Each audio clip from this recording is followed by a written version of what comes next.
Since the industry gatekeepers refuse to open their mouths, and since every so-called elder in this culture would rather sip champagne than tell you the truth, that job falls on people like us. So pull up a chair, friends, because tonight the paper trail on Sean Combs is finally spilling over the edges of Sean Combs. Tonight, the name that has been tiptoed around for 2 decades is standing in the middle of the room with the lights turned on. Tonight, Sean Carter, the man the world calls Jay-Z, is the one everyone is whispering about. And 50 Cent, the last man in hip-hop who does not answer to Roc Nation, just made sure the whisper turned into a scream you can hear from Miami to Manhattan. I have watched the tape. I have read the filings. I have collected every screenshot, every deleted comment, every quietly liked post, and I am telling you right now, this is not a rumor cycle. This is a controlled demolition. A viral 3-word message reading "You're next" hit the timeline last week, and instead of dying in 20 minutes the way most posts do, it multiplied. It multiplied because the man behind it, Curtis Jackson, is not screaming from a soapbox. He is nodding from a director's chair. And when the executive producer of Sean Combs, The Reckoning, the Netflix documentary that just body-slammed Stranger Things off the top of the streaming chart, decides to point at another billionaire, the world listens. Because 50 Cent does not miss. He has never missed. And Jay-Z knows it. His inner circle knows it. His publicist knows it. His accountant knows it. And by the end of tonight, so will you. Pump the brakes for a second, because I want you to understand the temperature of this moment. Diddy's documentary landed on December 2nd. 2 days later, on December 4th, Jay-Z blows out his birthday candles. 2 days. 48 hours. Coincidence is what people call the thing they cannot yet prove.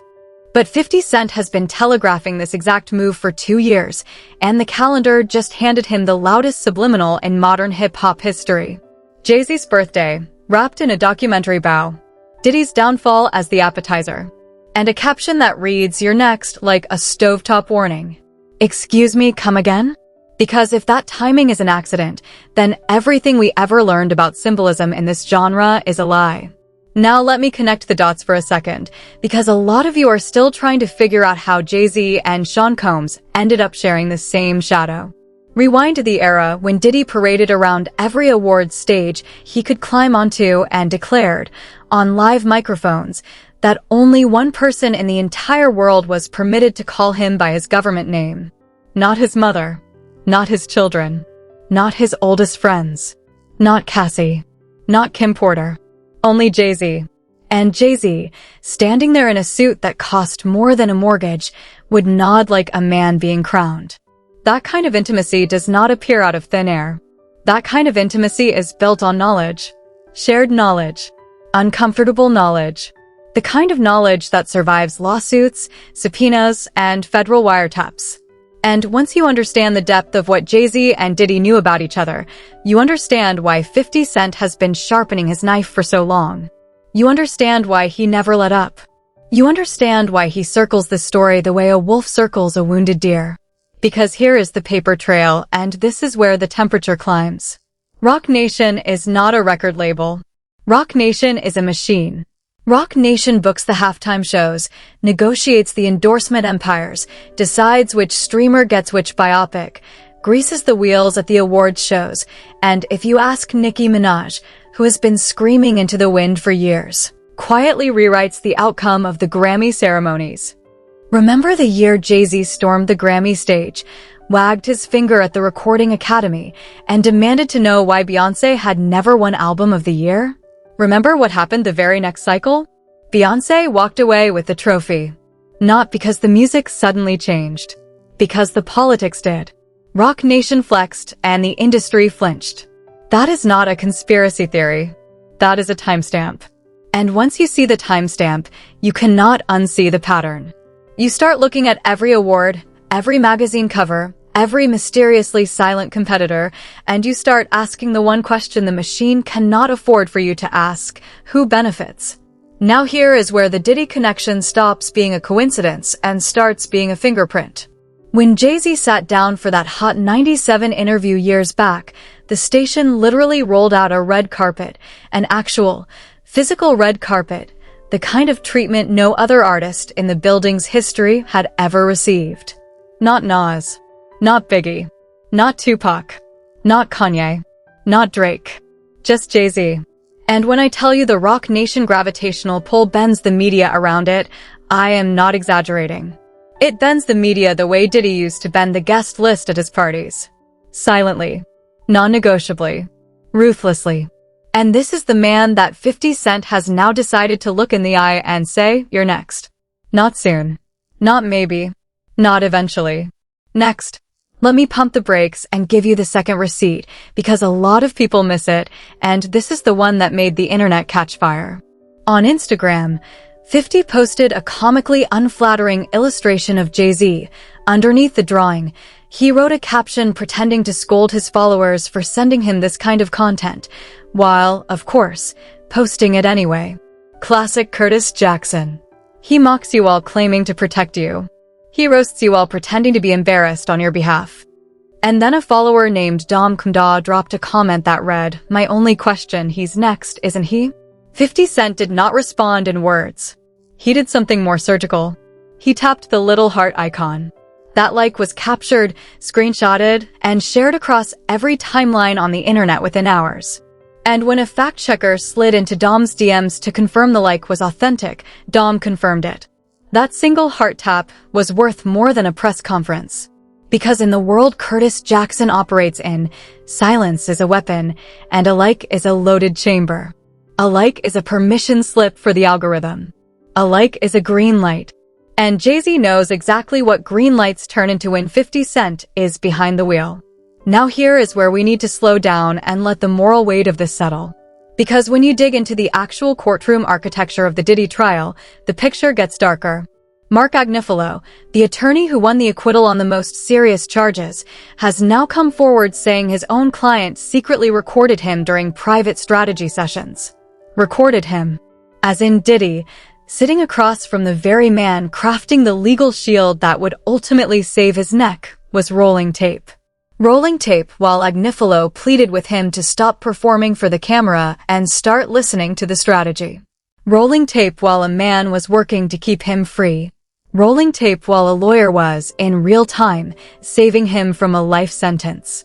And then, unbeknownst to Agnifilo, that footage found its way into the media ecosystem, positioned in a way that made the attorney look foolish. Do you understand the level of betrayal it takes for a man to sabotage the one lawyer who literally walked him past the most serious federal charges? Do you understand what kind of person operates like that? And if that is how Diddy treats the man who saved him, just imagine, how he treats the man who calls him Sean. Because that is the loop I want you to keep open in your head. If Diddy will burn his own lawyer while the ink is still wet on the acquittal papers, what does that tell you about how safe Jay-Z really is? What does that tell you about whose name might be sitting inside a sealed folder? What does that tell you about the reason 50 Cent has been circling this story for years like a shark that already knows the water? What does that tell you about the phone calls being placed from federal facilities to private jets? What does that tell you about the assets being quietly repositioned across 3 continents? Because in the world of billion-dollar men, panic does not look like panic. Panic looks like silence. And Roc Nation has been very, very silent.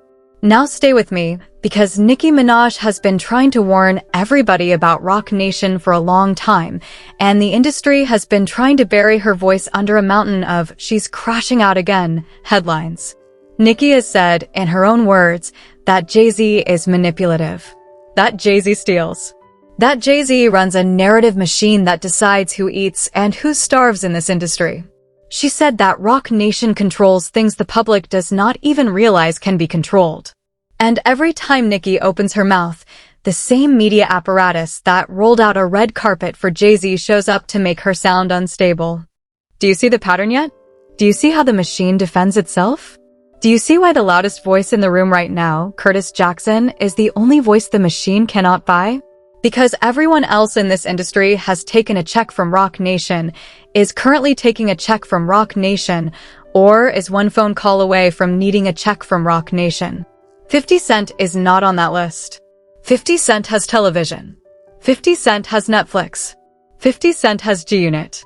50 Cent has an empire he built without ever bending the knee. And when a man does not need your money, he stops fearing your microphone.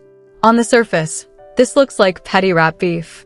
Underneath, this looks like something far uglier. Because if you follow the money and friends, you should always follow the money. You land on a marriage. Not a rap career. A marriage. When Jay-Z signed the contract with Beyonce, the Grammy count did not just tick up. It exploded. Before the union, 1 gold gramophone in a decade. After the union, nearly 20.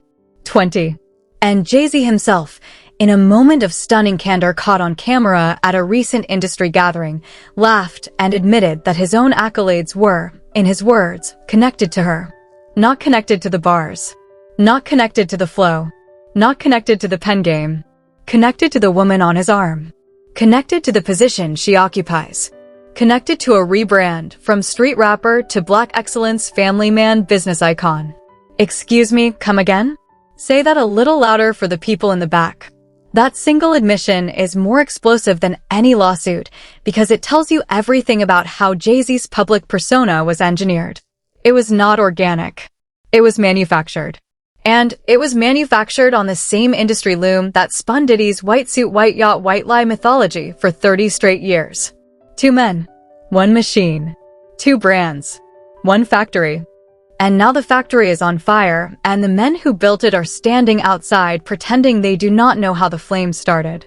Now let me freeze the frame here and give you the third receipt, because the next piece of this puzzle is the one nobody wants to touch. Sources close to the current federal apparatus are quietly indicating that the pool of powerful figures who orbited Diddy's private circle has not been fully mapped. Not by a long shot. Names that have been mentioned in public depositions, names that appear in party guest lists that leaked and were then quickly buried, names that show up in the flight logs of jets nobody wants to talk about. Jay-Z's proximity to Diddy is not a matter of debate. It is a matter of decades.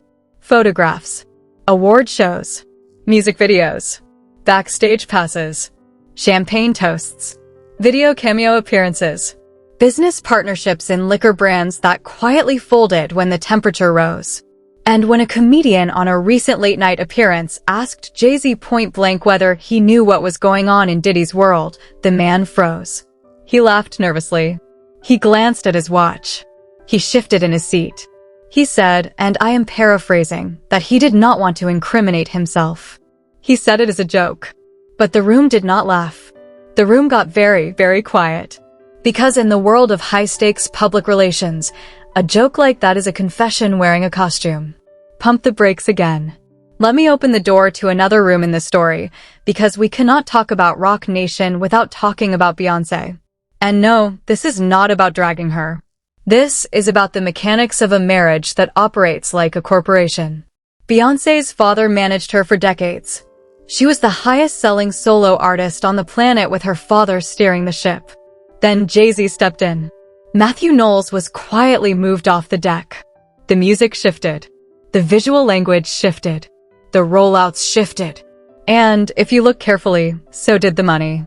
There is a reason Beyonce's most powerful public performances almost always feature Jay-Z, or a collaborator Jay-Z personally approved. There is a reason her sister, Solange, is stationed protectively at every major family event, because inside the family circle, everyone already knows what the outside world is only now beginning to whisper. Jay-Z is possessive. Jay-Z is controlling. Jay-Z has a documented history of dating women he then keeps in orbit long after the romance is over. And Brandy, yes, that Brandy, the one Beyonce reportedly does not speak to at family gatherings, is at the center of a chapter of Jay-Z's dating history that the mainstream press has scrubbed off the internet like it was a crime scene. Now, again, I am not saying anything definitive.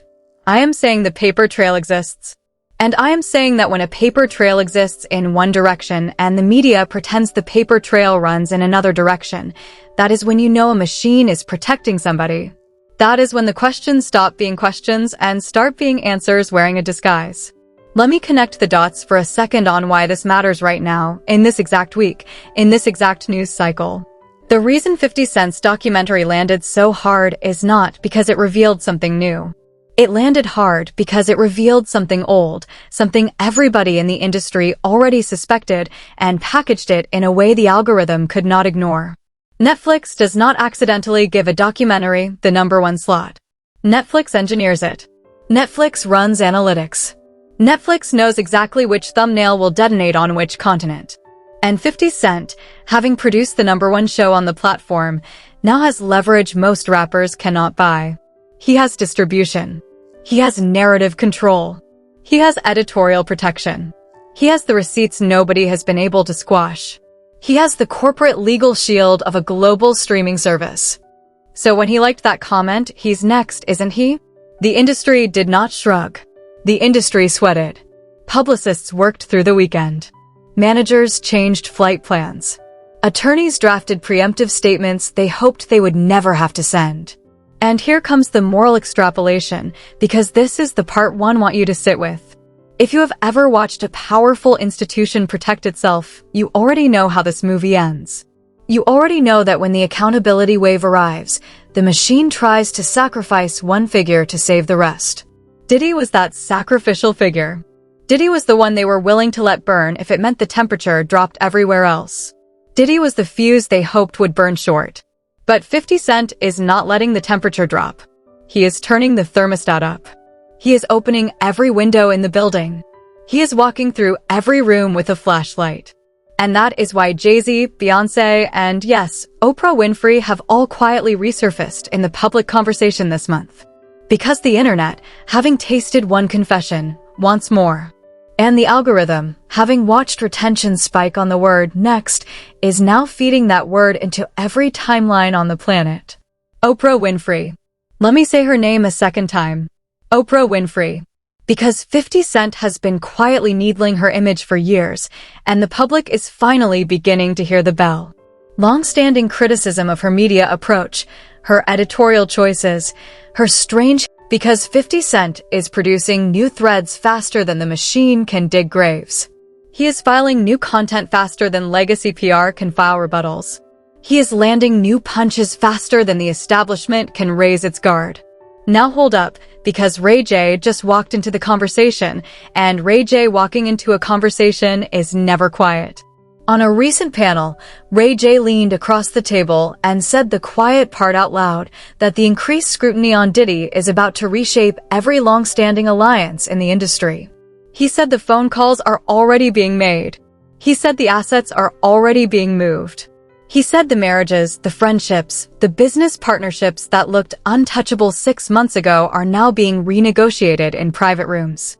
He said the receipts he personally holds could rearrange several Wikipedia pages before the year is over.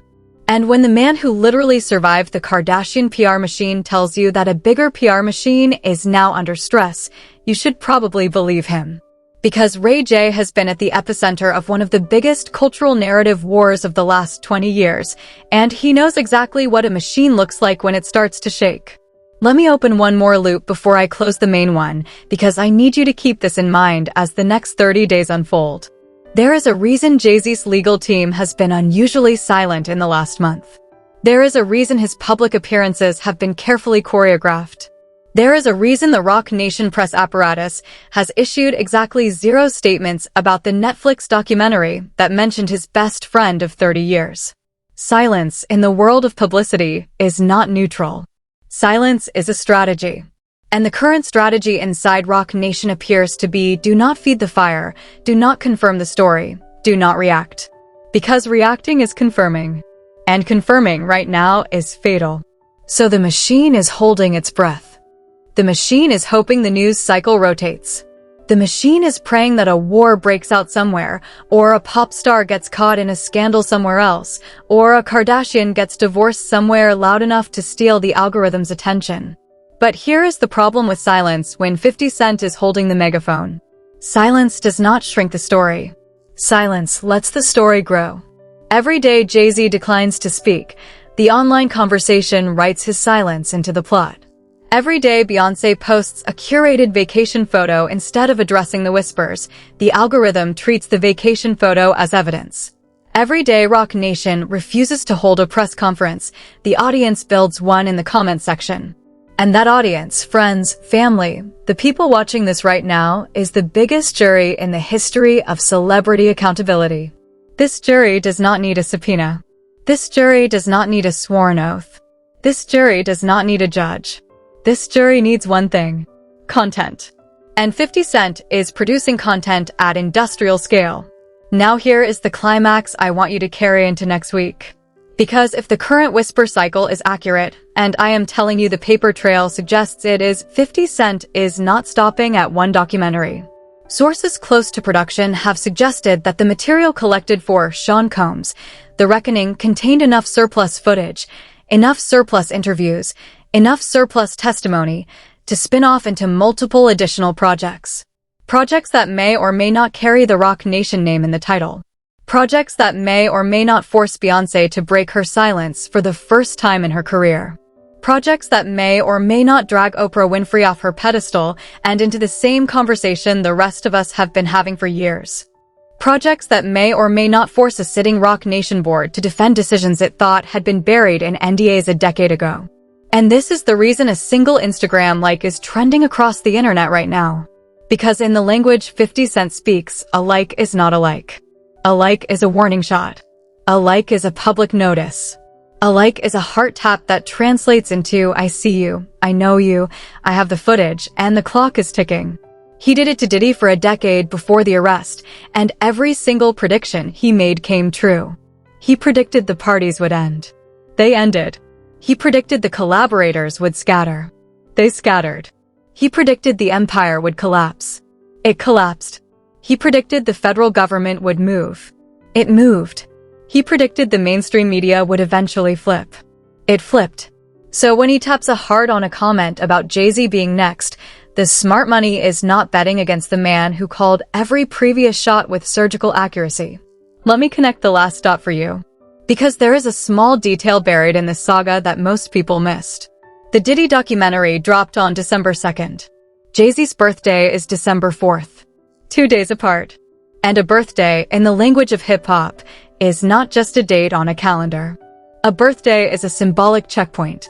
A birthday is when the industry gathers, when the toasts are made, when the loyalty tests are administered, when the alliances are renewed, when the enemies are politely reminded of your reach. And 50 Cent, a man who has spent his entire career operating on symbolism, chose that exact window to unleash the loudest cultural event of the season. 2 days before Jay-Z was supposed to sip his champagne, Diddy's face was on every screen in America. 2 days before the Roc Nation empire was supposed to celebrate its patriarch, the machine that shielded Diddy was on fire. That is not coincidence. That is choreography. That is a man treating the release calendar the way a chess grandmaster treats the middle game. Now stay with me, because the next question is the one that will define the next 12 months. What does Nicki Minaj do next?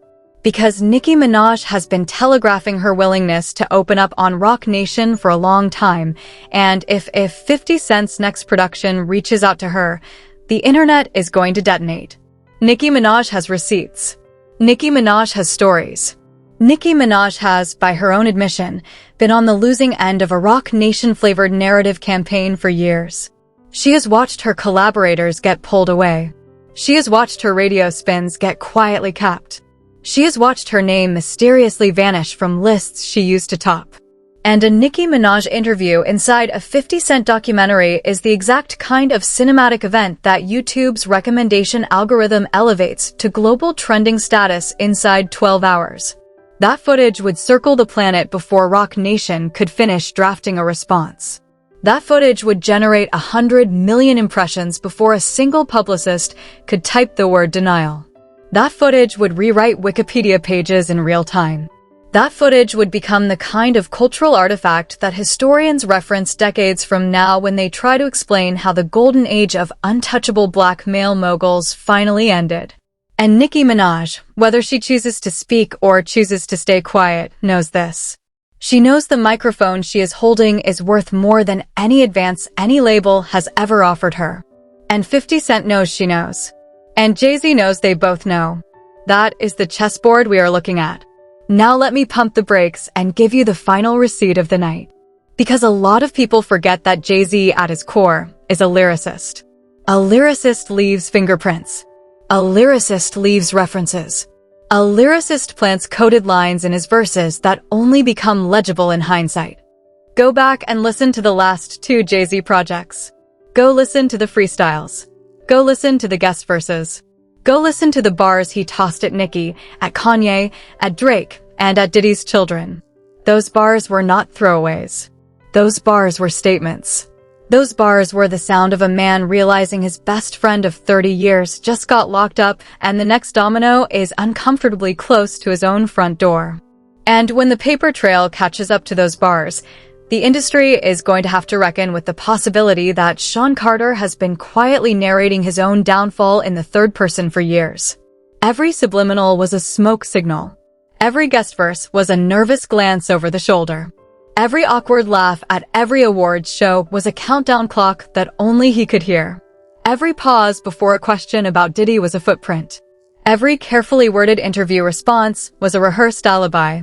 Every quiet exit from a red carpet step-in repeat was a man walking away from a photograph he did not want time-stamped.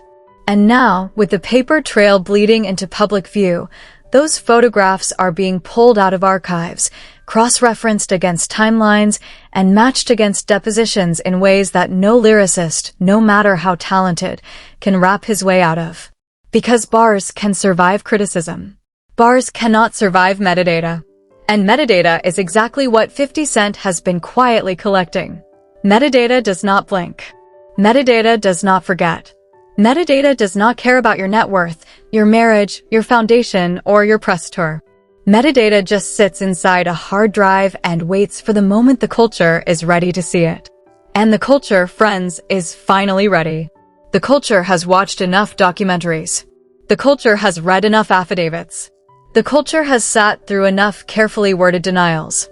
The culture no longer needs a courtroom to render a verdict. The culture is the courtroom now. Now let me widen the lens for you, because there is a bigger story sitting behind this story, and if you do not zoom out you will miss it. This is not just about Jay-Z. This is not just about Diddy. This is not just about Beyonce or Oprah or Ray J or Nicki. This is about the end of an era. This is about the collapse of a specific model of celebrity, the untouchable black male mogul whose reputation was managed like a nation-state and whose accountability was rerouted through NDAs, arbitration clauses, and quietly funded charities. That model is on life support.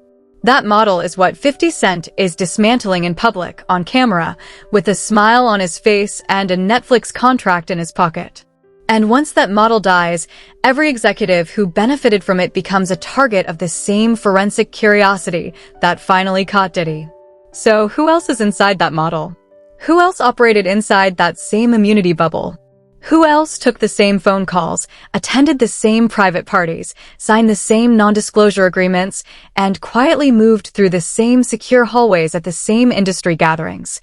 The answer to that question is exactly the list of names the audience is about to demand. And 50 Cent, being the master documentarian he has become, is going to feed that list to us one entry at a time. Because that is how you keep a franchise alive. You do not release everything at once. You release just enough to keep the algorithm hungry. You feed it in doses. You measure the retention curve. You watch the comment velocity. You wait until the internet is starving for the next name, and only then do you drop it. That is not commentary. That is content warfare. That is the same playbook that turned a shooting survivor from Queens into a television mogul, and it is the exact playbook he is now aiming at the biggest name in modern hip-hop. It is also the reason every media executive in New York is quietly rewriting their content calendar for the next 2 quarters. Because whoever gets the next Curtis Jackson exclusive wins the entire year in retention numbers, and everyone in the boardroom knows it. And speaking of hunger, let me tell you what the algorithm is doing right now.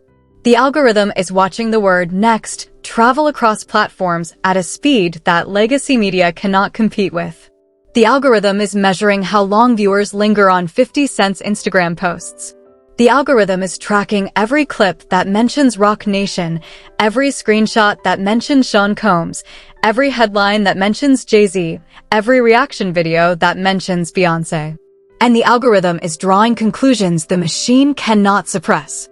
The algorithm is telling YouTube, TikTok, and X that this story is not slowing down. The algorithm is telling advertisers that this story is generating retention numbers that violate normal engagement curves. The algorithm is telling the entire content ecosystem that whoever covers this story next is going to eat. That is the environment Jay-Z is trying to navigate. That is the storm the Roc Nation press machine is trying to weather.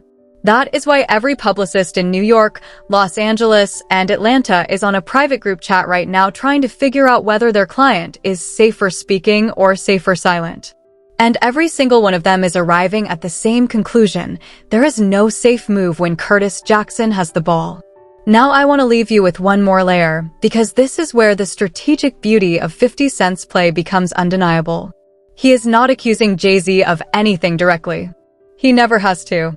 He simply tags him. He liked a comment. He posted a drawing. He referenced a caption. He nodded at a symbol. Because in the era of algorithmic amplification, direct accusations are legally expensive. Symbolic accusations are free. And symbolic accusations, when delivered by a man with millions of followers and a Netflix distribution deal, are more devastating than any lawsuit could ever be. Jay-Z cannot sue a heart tap. Beyonce cannot subpoena a subliminal. Oprah cannot cross-examine a caption. This is warfare fought entirely in the space between the lines, and 50 Cent has mastered the terrain the way Diddy once mastered the after-party. So where does that leave us tonight? It leaves us on the edge of the biggest cultural earthquake hip-hop has faced since the East Coast-West Coast era.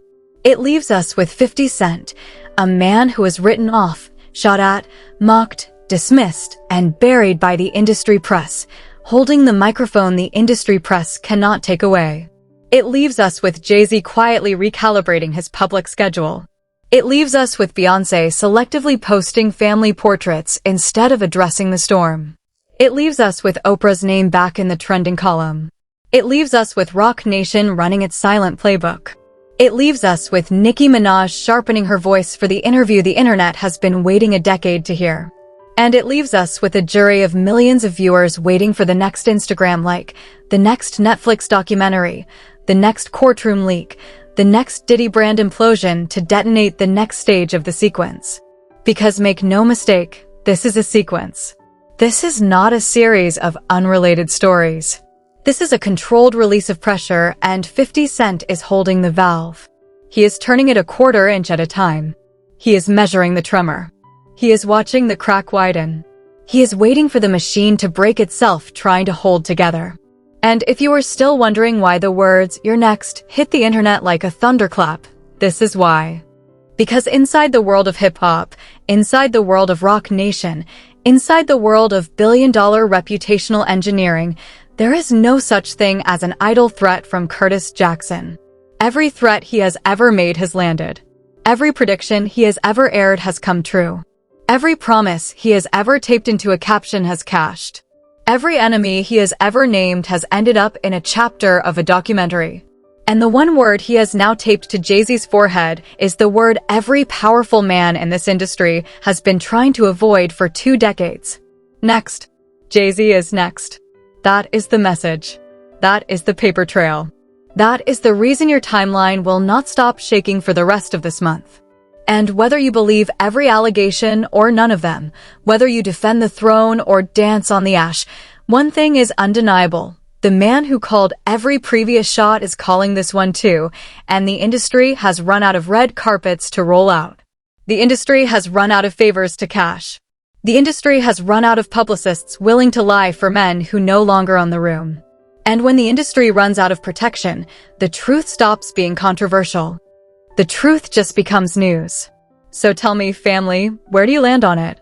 Do you think Jay-Z is truly next, or do you think the machine still has one more escape route left? Do you think Beyonce breaks her silence before Christmas, or does she ride out the storm the way she rode out every previous one? Do you think Oprah's return to the trending column is a coincidence, or is she quietly next in a much longer sequence? Do you think Nicki Minaj finally sits down for the interview the internet has been begging her to give? Do you think Ray J holds onto his receipts, or does he trade them for a producer credit on the next docuseries? Do you think Netflix greenlights a sequel before the end of the fiscal quarter? Do you think the federal government uses the cultural momentum to move on cases that have been sitting untouched for years? And most importantly, do you think 50 Cent stops at Jay-Z, or is this the start of a full industry reckoning the machine cannot survive? Drop the answer in the comments. Take a screenshot of your prediction. Stamp it with today's date. Because in 6 months, when the next documentary drops, we are going to come back to this exact video and see whose prediction landed. Tag a friend who needs to see this before the next headline breaks. Share this to your story if you have been saying this out loud for years and nobody believed you. And subscribe if you want to be in the room when the next receipt hits my desk, because I promise you, the next receipt is already on the way. That is where I land on it. That is where I land on it. That is where I land on it. Talk to y'all soon, because the next receipt lands sooner than any of these billionaires want to admit.